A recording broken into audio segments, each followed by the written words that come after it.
Acts 1:8. అపొస్తలుల కార్యములు 1:8లో యేసుక్రీస్తు ప్రభు చెప్పినప్పుడు He told his disciples, తన శిష్యులకు ఈ విధంగా చెప్పారు. those 12 disciples. ఆ 12 మంది శిష్యులకు, Then one had left, though there was only 11. అప్పుడు ఒకరు వెళ్ళిపోయారు, 11 మందే ఉన్నారు. He told them, వారికి ఈ విధంగా చెప్పారు, in a few days, verse 5, Acts 1:5, you will be baptized with the Holy Spirit. కొద్ది దినముల్లోగా మీరు పరిశుద్ధాత్మలో బాప్తిజం పొందెదరు. 1:5. And then when the Holy Spirit has come upon you, verse 8, ఆ తర్వాత పరిశుద్ధాత్మ మీ మీదకి వచ్చినప్పుడు 8వ వచనం, you will be my witnesses. మీరు నాకు సాక్షులుగా ఉందరు. Here, Jerusalem, Judea, Samaria, to the ends of the earth. యెరూషలేములోను, యూదయలోను, సమరయలోను, భూదిగంతముల వరకు. How are they to be witnesses? కాబట్టి వాళ్ళు ఏ విధంగా సాక్షులుగా ఉండగలరు? Witnesses unto me. నా కొరకు సాక్షులుగా. This is how I understand it. దీన్ని ఈ విధంగా నేను అర్థం చేసుకున్నాను. Not just that I speak about Christ. నేను కేవలం క్రీస్తు గురించి మాట్లాడటం కాదు. In a court, a witness is one who speaks what he has seen and heard. కోర్టులో ఏం జరుగుతుందంటే ఒక సాక్షి అంటే ఏదైతే విన్నాడో, ఏదైతే చూశాడో దాని గురించి సాక్ష్యం చెప్తాడు. But to be a witness for Christ is different. కానీ క్రీస్తు కొరకు సాక్షిగా ఉండటం అంటే అది వేరు. It's not only with my words. కేవలం నా మాటలతోనే కాదు. I don't know how to say it in Telugu, but in English there is a difference between being a witness and bearing a witness. తెలుగులో ఈ విధంగా ఉంటుంది, సాక్షిగా ఉండటం వేరు, సాక్ష్యం చెప్పటం వేరు. That means one is you speak and witness what you have seen.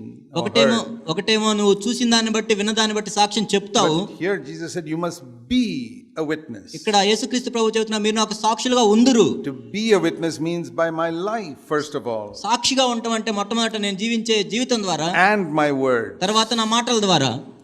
So that means that to be a witness is that I should tell people, if you want to know what Jesus is like, look at me. కాబట్టి సాక్షిగా ఉండటం అంటే అర్థం ఏమిటంటే, యేసుక్రీస్తు ప్రభువారు ఏ విధంగా ఉండేవారో మీరు తెలుసుకోవాలనుకుంటే నన్ను చూడండి. To bear witness is to say, you know, there was a man called Jesus who came and he did miracles and he was in Israel and he died and rose again and went to heaven. సాక్ష్యం చెప్పటం అంటే మీకు తెలుసా, ఒకానొకప్పుడు యేసుక్రీస్తు ప్రభు అనే వ్యక్తి ఉండేవాడు. ఆయన ఇశ్రాయేల్లో పుట్టాడు, జన్మించాడు, తర్వాత తిరిగి లేచాడు. That's correct. I can give correct, accurate description of all that he did. అది సరైనదే, ఎందుకంటే ఆయన గురించి మనం అంతా వర్ణించవచ్చు. You must believe in him, then only you can go into God's kingdom. నీవు ఆయన నమ్మినట్లయితే, విశ్వసించినట్లయితే అప్పుడు పరలోక రాజ్యంలోకి వెళ్తావు. But the apostles didn't only do that. కానీ అపోస్తలులు ఆ విధంగా మాత్రమే చేయలేదు. See what Paul said in Philippians 3:17. Philippi 3:17లో పౌలు ఏం చెప్తున్నాడో చూడండి. Philippians 3:17. Philippi 3:17. Brethren, follow my example.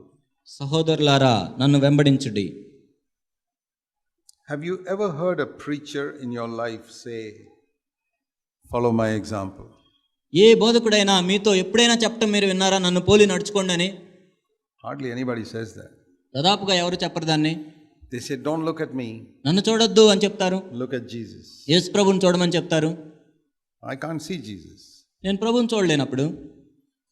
Because Jesus is in heaven, how can I see him? ఎందుకంటే యేసుక్రీస్తు ప్రభువారు పరలోకంలో ఉన్నాను, నేను ఎలా చూడగలను? You can describe him to me, but I can't see him. ఆయన గురించి నీవు వర్ణించొచ్చేమో, కానీ ఆయన నేను చూడలేను. But the apostles were not like that. కానీ అపోస్తలులు ఆ విధంగా లేరు. They said, look at us. మమ్మల్ని చూడండి. That's a great testimony. అది ఎంతో గొప్ప సాక్ష్యం. Look at me. నన్ను చూడు.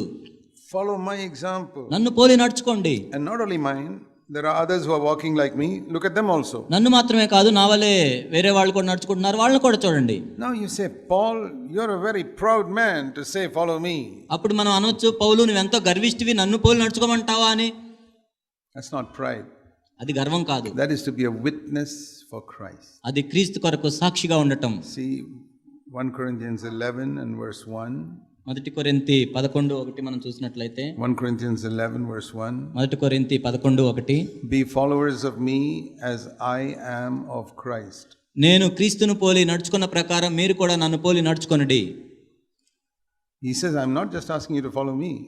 నన్ను కేవలం నన్ను పోలి నడుచుకోమని నేను చెప్పట్లేదు. In front of me is Jesus Christ. I'm following him. That's why I'm telling you to follow me. నా ముందు యేసుక్రీస్తు ప్రభువు ఉన్నారు, ఆయన నేను పోలి నడుచుకుంటున్నాను, కాబట్టి నన్ను మీరు పోలి నడుచుకోండి. Think of this like climbing a mountain, like Mount Everest. ఒక ఎవరెస్ట్ పర్వతాన్ని ఎక్కటం ఏ విధంగా ఊహించుకోండి. Here is one man who has found the safe path to go to the top. ఇక్కడ ఒక మనుషుడు కనుగొన్నాడు మనం పైకి ఎంత భద్రతగా వెళ్ళగలమని. There are many other paths where you can fall into some ditch or into a pit. ఇంకా ఎన్నో మార్గాలు ఉన్నాయి, కానీ నువ్వు గుంతలో పడవచ్చు, పడిపోవచ్చు. Here is one who has safely reached the top. కానీ ఒక మనిషి ఉన్నాడు ఇక్కడ, భద్రంగా చేరుకున్నాడు పైకి. That's Jesus. ఆయన యేసుక్రీస్తు ప్రభు. He finished his life without sinning.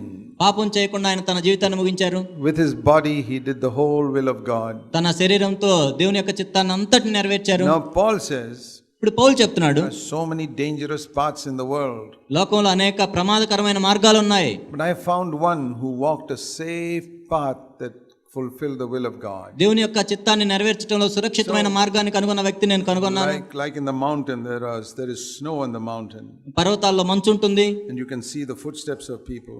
అక్కడ మనుషుల యొక్క అడుగుజాడలను మనం చూడొచ్చు. So Paul says, I am seeing the footsteps of Jesus and I am putting my feet in the steps, then I am safe. నేను యేసుక్రీస్తు ప్రభు యొక్క అడుగుజాడలను చూసి నా అడుగులు కూడా అక్కడ వేసినప్పుడు నేను సురక్షితంగా ఉంటాను. I am not asking you to follow me as if I am some pioneer who's doing this for the first time. మీరేదో నన్ను పోలి నడుచుకోమని నేను చెప్తున్నానంటే నేనే మొట్టమొదటిసారిగా చేస్తున్నాను కాబట్టి నన్ను పోలి నడుచుకోమని కాదు. Jesus is the pioneer. He's the one who started it. మొట్టమొదటి వెళ్ళింది యేసుక్రీస్తు ప్రభు, ఆయన వెళ్ళారు. I am not doing anything special. I am just seeing his footsteps and putting my feet in his footsteps. నేనేదో ప్రత్యేకంగా వేరుగా చేయట్లేదు, కానీ ఆయన అడుగుజాడలు చూసి నేను అడుగుజాడలు అడుగులేస్తున్నాను. That's what it means to follow Jesus. అదే యేసుక్రీస్తు ప్రభువుని వెంబడించడం అంటే. Everybody talks about following Jesus. ప్రతి ఒక్కరు కూడా యేసుక్రీస్తు ప్రభువుని వెంబడించడం గురించి మాట్లాడతారు. What does it mean?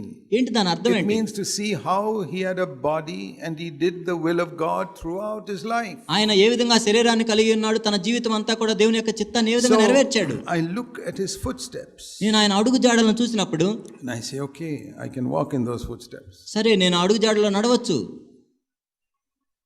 That means I see how he behaved towards people. ప్రజల పట్ల ఆయన ఏ విధంగా ప్రవర్తించేవాడు. When people called him devil, prince of devils, దయ్యములకు అధిపతి అని ప్రజలు పిలిచినప్పుడు, Beelzebub, బయల్జెబూలు, you know what he did? మీకు తెలుసా ఆయన ఏం చేశారు? He said, I am an ordinary man, you are forgiven for calling me devil.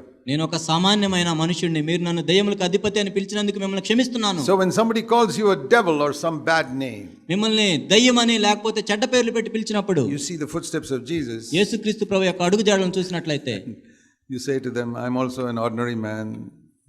It doesn't matter if you call me devil, I have forgiven. నేను కూడా ఒక సామాన్యమైన మనుషుడినే, మీరు నన్ను దయ్యమన్నా ఏమైనా పర్వాలేదు. Then you have followed the footsteps of Jesus. అప్పుడు మీరు యేసుక్రీస్తు ప్రభు యొక్క అడుగుజాడలను వెంబడించినట్టు. But if you get angry with him and you got bitter and you won't forgive him for the bad name he called you, కానీ మీరు అతని మీద కోపగించుకొని నిష్ఠూరం పెట్టుకొని క్షమించకపోయినట్లయితే, then you are walking some other way. అప్పుడు మీరు వేరే మార్గంలో నడుస్తున్నారు. If you fall into some pit, you have to blame yourself. అప్పుడు నీవు గుంతలో పడిపోయినట్లయితే నిన్ను నీవే నిందించుకోవాలి. There is only one safe path to the top of the mountain, and that is the way Jesus walked. పర్వతపు శిఖరాన్ని అధిరోహించడానికి కేవలం ఒక సురక్షితమైన మార్గం ఉంది, అది యేసుక్రీస్తు ప్రభు నడిచిన మార్గం. To see his footsteps, you read the gospel. ఆయన అడుగుజాడలను మనం చూడాలంటే సువార్తలను చదవాలి. See how he lived. ఆయన ఏ విధంగా జీవించాడో చూడాలి.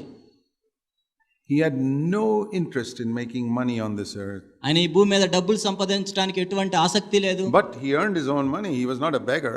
కానీ ఆయన జీవించడానికి డబ్బులు సంపాదించారు, ఆయన అడుక్కునేవాడు కాదు. He didn't go around Nazareth begging for money. నజరేతు వెళ్ళి భిక్షాటం చేయలేదు ఆయన. He worked and earned his living just like you work and earn your living. ఆయన పని చేసుకున్నాడు, ఆయన్ని పోషించుకోవటానికి మీరు సంపాదించుకున్నట్లుగానే. But his aim was not to become the richest carpenter in Nazareth. కానీ నజరేతులో కల్లా ఆస్తిపరుడైన వడ్రంగి అవటం కాదు ఆయన ఉద్దేశం. No, his aim was to please his father. ఆయన లక్ష్యం ఏమిటంటే తండ్రిని సంతోషింపచేయటమే. So I see his footsteps. కాబట్టి ఆయన అడుగుజాడలు నేను చూసినట్లయితే, And I read the Gospels, I see so many things. కాబట్టి సువార్తలు నేను చదివినప్పుడు ఎన్నో విషయాలు నేను He గ్రహించాను. was very compassionate towards sinful people. పాపం చేసిన వ్యక్తులలో ఆయన ఎంతో కనికరాన్ని చూపించాడు. But he was very angry with religious people who were leading others astray. కానీ మత సంబంధులై వేరే వాళ్ళని తప్పుదోవలో నడిపిస్తున్న వారి మీద ఎంతో కోపపడ్డాడు. He was very angry with people who made money in the temple in the name of God. దేవాలయంలో దేవుని నామమున డబ్బులు సంపాదించుకున్న వారి మీద ఎంతో కోపపడ్డాడు.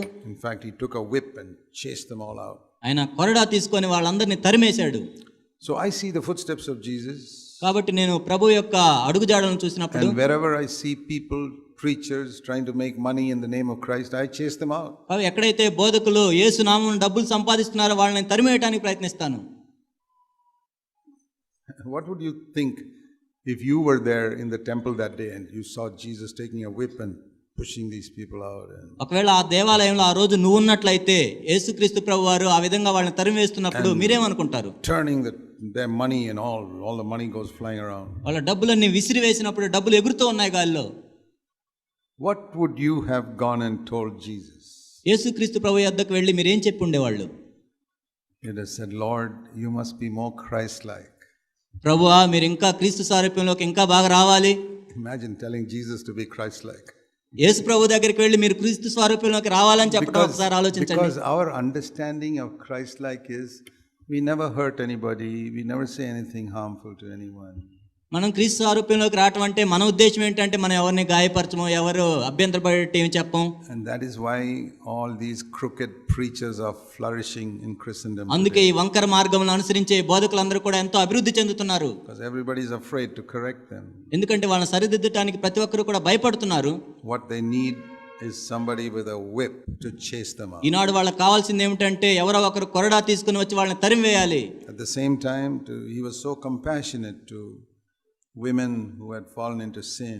అదే సమయంలో పాపంలో పడిన స్త్రీ ఎడల ఆయన ఎంతో కనికరాన్ని చూపించాడు. He told the woman caught in adultery, I have forgiven you, don't do it again. వ్యభిచారంలో పట్టబడిన స్త్రీతో ఆయన చెప్పాడు, నేను క్షమించాను, ఇక వెళ్ళి ఇక చేయకము. He told a murderer on the cross, I have forgiven you, come to heaven with me today. సిలువలో నరహంతకునితో చెప్తున్నాడు, నేను క్షమించాను, నీవు పరదైసుకు వచ్చేదవు నాతో. That's the footsteps of Jesus. యేసుక్రీస్తు ప్రభు యొక్క అడుగుజాడలు To అవి. be compassionate to repentant sinners. కాబట్టి ఎవరైతే మారు మనసు పొందుతున్న పాపులున్నారో వారి ఎడల కనికరం చూపించడం. To be hard on religious Pharisees.